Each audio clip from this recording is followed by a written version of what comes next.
السلام عليكم ورحمة الله وبركاته، وتكملة فيديوهات كيف استلم آه، موقع صيانة. طبعا اتكلمنا عن شبكة الري الفيديو اللي فات، واتكلمنا قبليها عن كيف استلم الزراعات.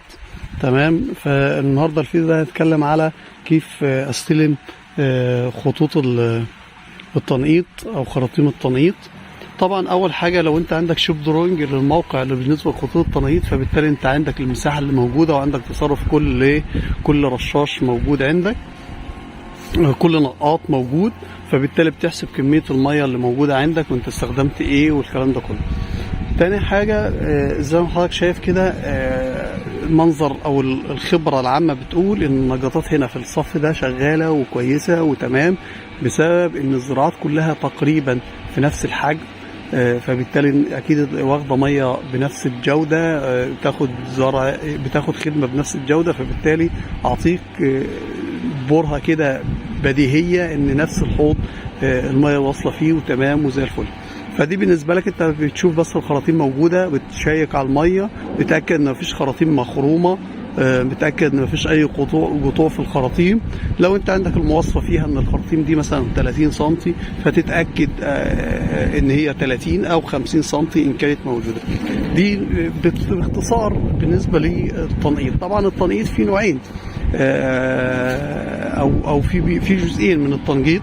اول جزء فيهم، هل محبس التنقيط موجود على محبس الاشجار او البابلر، يعني النجاطات والبابلر على محبس واحد، ولا النجاطات على محبس منفرد والبابلر على محبس منفرد، اللي هو البابلر ده اللي هو النجاط او المكان اللي بيروي الاشجار او النخيل اللي موجوده عندي في الزونه.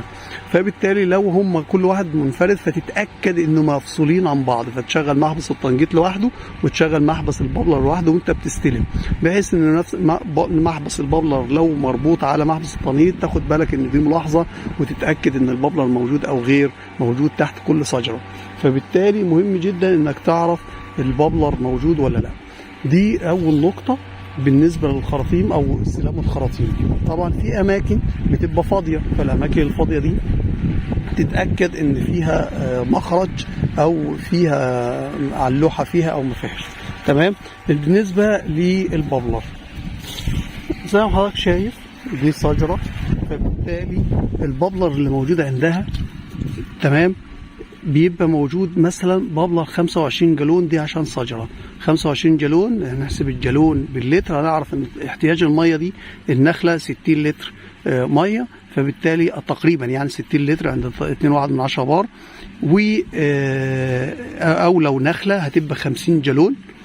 ده شكل حربة البابلر، وده البابلر فوق راس البابلر تمام، او فنية البابلر تمام، وادي ده المخرج. هل في بقى اماكن في حاجات تاني بتبقى موجودة من غير هذه الحربة دي؟ بيبقى كوع 16 مللي على نص، ادي ده المخرج طالع من الارض. طب لازم تاخد بالك ان كل شجرة موجودة عندك فيها مخرج معين، او طلع لها مخرج من ليه مخصوص عشان يعرف يدعم ويديني ضغط جوه البابلر اللي موجود. طبعا احنا في الشتاء عشان كده قافلين البابلر على الاشجار اللي موجوده عندي، وانا عندي هنا المحبس اللي حضراتكم شايفينه ده البابلر شغال على التنقيط.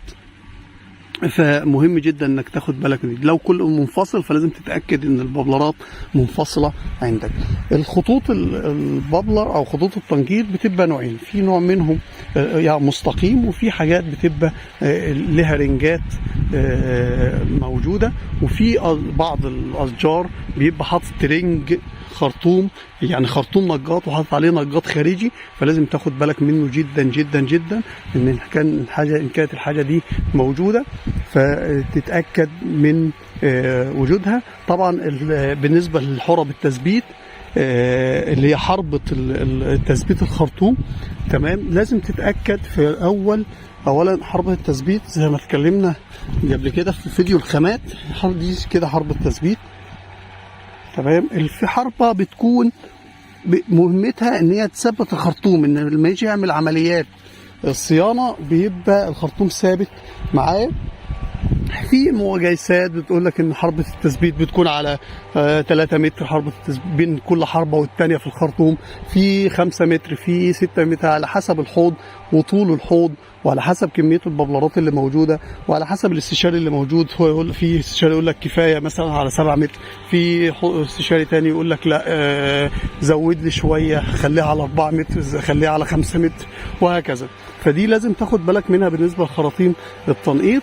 طبعا في حتت برضو لازم ناخد بالنا ليها، اماكن الخدمه اللي بين الاحواض وبعضيها لو موجوده عندك يبقى معنى كده ما يبقاش فيها مخارج، ما يبقاش فيها خراطيم، فتبدا ان انت بحيث ان ما يبقاش فيها خراطيم توفر معاك الوضع والدنيا ماشيه ازاي في استلام شبكه التنقيط.